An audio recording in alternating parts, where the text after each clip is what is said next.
Alrededor de los submarinos nazis durante el final de la Segunda Guerra Mundial se han tejido incontables misterios y leyendas enigmáticas.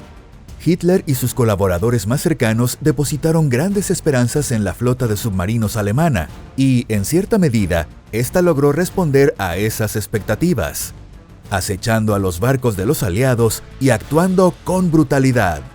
Hola a todos. Incluso en los últimos días de la guerra, cuando ya era evidente que Alemania sería derrotada, los submarinos alemanes seguían operando activamente, llevando a cabo diversas misiones secretas, algunas de ellas extremadamente arriesgadas. Bienvenidos a Pangea. Si aún no lo han hecho, suscríbanse al canal. Ahora quiero contarles sobre esos desesperados intentos de una bestia feroz, exhausta pero todavía peligrosa. ¡Empecemos!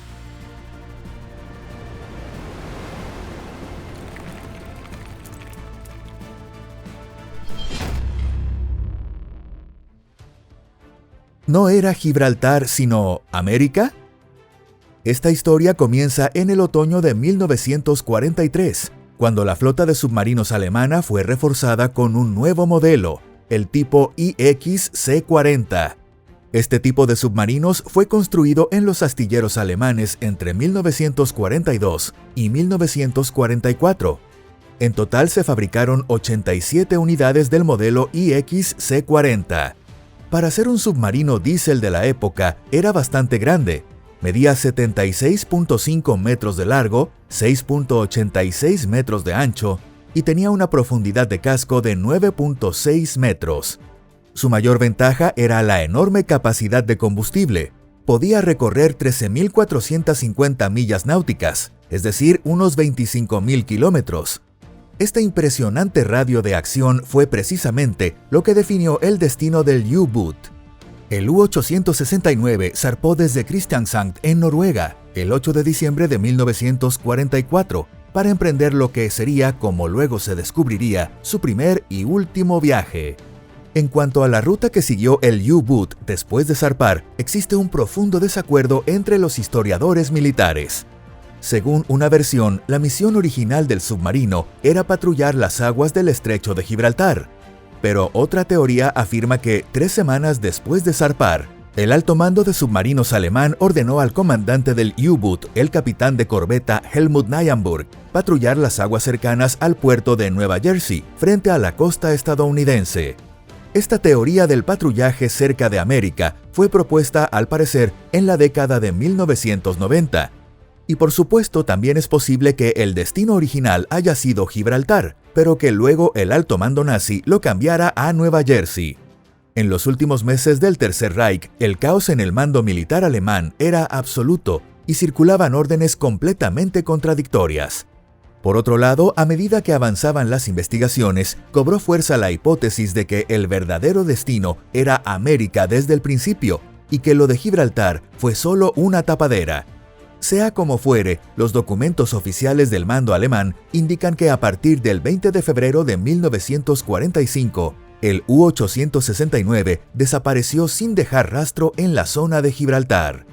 El mando llegó a esa conclusión porque ese día se perdió todo contacto por radio con el submarino. Además, hay registros que indican que el 28 de febrero, el destructor de escolta estadounidense Fowler y el cazasubmarinos francés Landiscret atacaron un submarino alemán en aguas de Gibraltar.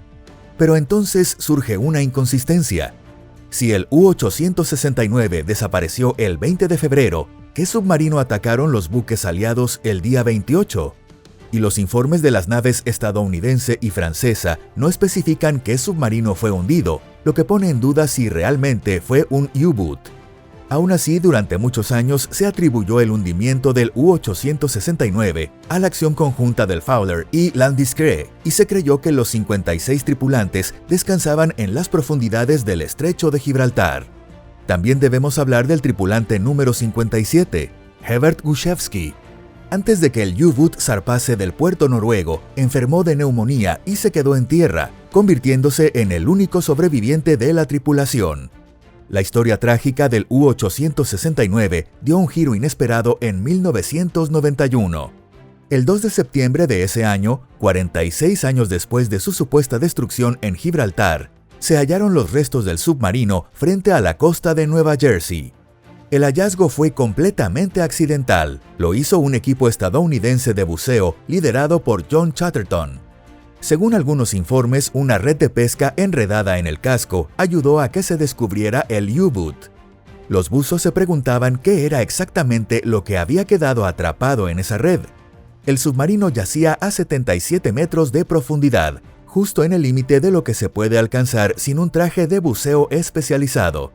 Es decir, para un buceador con equipo de escafandra autónoma, sumergirse a esa profundidad era una maniobra extremadamente peligrosa.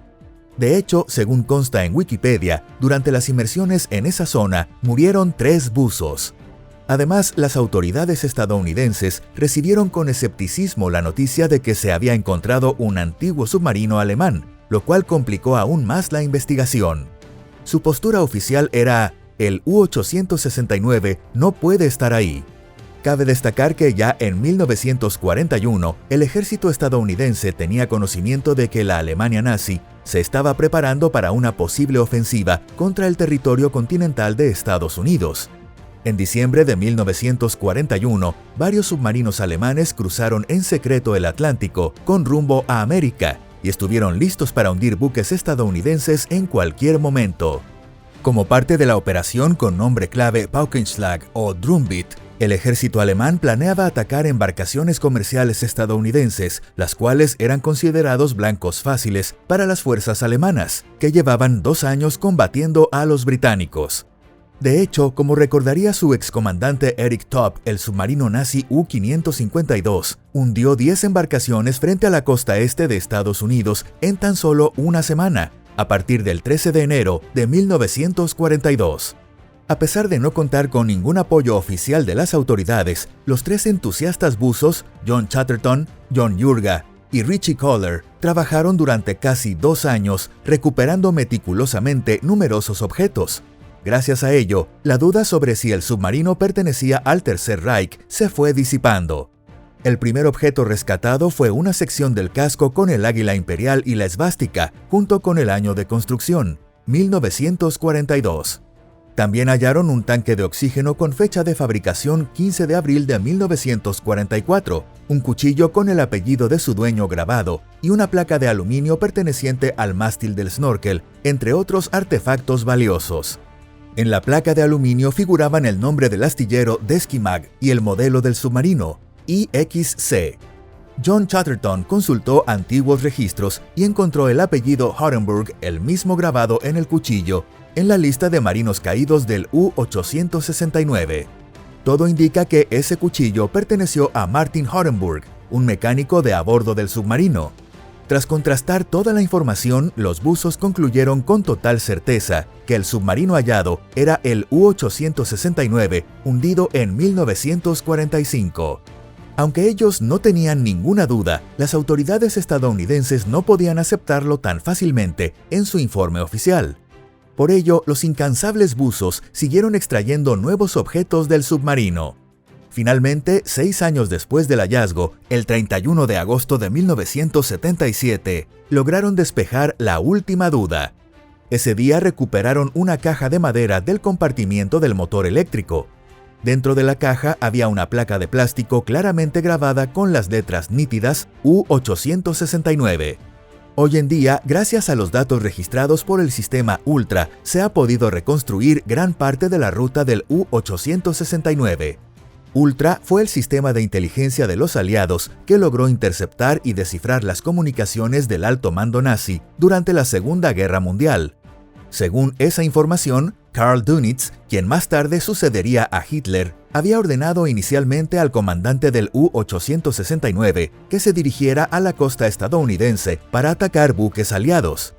Un mensaje de radio fechado el 29 de diciembre indicaba que se planeaban operaciones militares cerca de Filadelfia. El 6 de enero de 1945, el teniente del navío Nyabog respondió informando por radio que el U-Boot se encontraba al sureste de Groenlandia. Sin embargo, para entonces, Dönitz ya había cambiado de opinión y había ordenado al submarino dirigirse a Gibraltar, no a América. No está claro si fue un intento deliberado de despistar al enemigo por temor a que interceptaran las comunicaciones o si simplemente la orden nunca llegó al submarino. En todo caso, el U-Boot siguió navegando hacia la costa estadounidense. Mientras tanto, la flota aliada esperaba al U-869 en Gibraltar. El 22 de febrero hundieron al U-300 y el 28 de febrero informaron haber destruido otro submarino no identificado cerca de la costa de Marruecos. Tanto los aliados como la Armada alemana asumieron que ese submarino hundido era el U-869. ¿Qué causó la explosión del U-869? Lo que ocurrió después con el U-869 sigue siendo un misterio, sujeto únicamente a conjeturas. La hipótesis más aceptada sostiene que el submarino explotó y se hundió a causa de un torpedo que él mismo disparó y que, tras describir una curva, regresó accidentalmente. Sin embargo, al mismo tiempo, el casco del U-Boot mostraba huellas de haber sido alcanzado por cargas de profundidad enemigas. Los buzos que descubrieron el submarino estaban convencidos desde el principio de que la causa del hundimiento fue un torpedo disparado por el propio U-869. La base de esa teoría es el patrón de destrucción observado en la sección del casco correspondiente a la sala de mando central. El historiador estadounidense Clay Blair menciona en su libro La guerra submarina de Hitler, 1942-1949, varios casos similares, donde un torpedo mal lanzado desde el tubo de disparo terminó regresando en arco hacia el punto de origen. Sin embargo, la versión oficial de la Guardia Costera de Estados Unidos sostiene que el U-869 fue hundido el 11 de febrero de 1945 por una operación con cargas de profundidad llevada a cabo por los destructores de escolta Howard D. Crowe y Coiner. Y de hecho, el casco del submarino presentaba incontables marcas características de los daños provocados por cargas de profundidad. Lo que resulta extraño, sin embargo, es preguntarse si el U-Boot podría haber disparado un torpedo después de haber sido alcanzado por esas cargas. ¿O acaso fue al revés y el submarino fue destruido por su propio torpedo y una vez hundido en el fondo fue golpeado después por las cargas de profundidad? ¿Cuál era la misión secreta del U-869? El verdadero enigma del U-Boot sigue sin resolverse. Es posible que su auténtica misión fuera infiltrar agentes especiales o saboteadores en territorio continental estadounidense. Un documento en inglés hallado dentro del submarino al menos sugiere que esa posibilidad no puede descartarse. También hay ciertas dudas en cuanto al número de personas a bordo. Según las especificaciones del modelo, debía llevar a bordo 4 oficiales y 44 marineros. Pero en el U-869 viajaban 56 personas. ¿Quiénes eran esos 8 tripulantes adicionales y qué clase de misión se les había encomendado? Lo más probable es que nunca lleguemos a conocer la respuesta. Aún así, si comparamos el destino del U-869 con el de otros submarinos nazis que desaparecieron durante la Segunda Guerra Mundial, podríamos decir que este fue, dentro de todo, relativamente afortunado. Al menos se logró identificar el lugar de la tragedia y aquellos familiares y allegados que aún vivían a finales de los años 90 pudieron saber dónde cayeron los marinos del U-Boot. Según diversos registros, durante la Segunda Guerra Mundial se hundieron más de 750 submarinos del Tercer Reich. Y tras el fin del conflicto, otros 116 submarinos alemanes fueron destruidos o hundidos por los aliados en la llamada Operación Deadlight. Si te ha gustado este video, no olvides darle like y compartirlo en tus redes sociales. Muchas gracias a todos por acompañarnos. Hasta la próxima y adiós.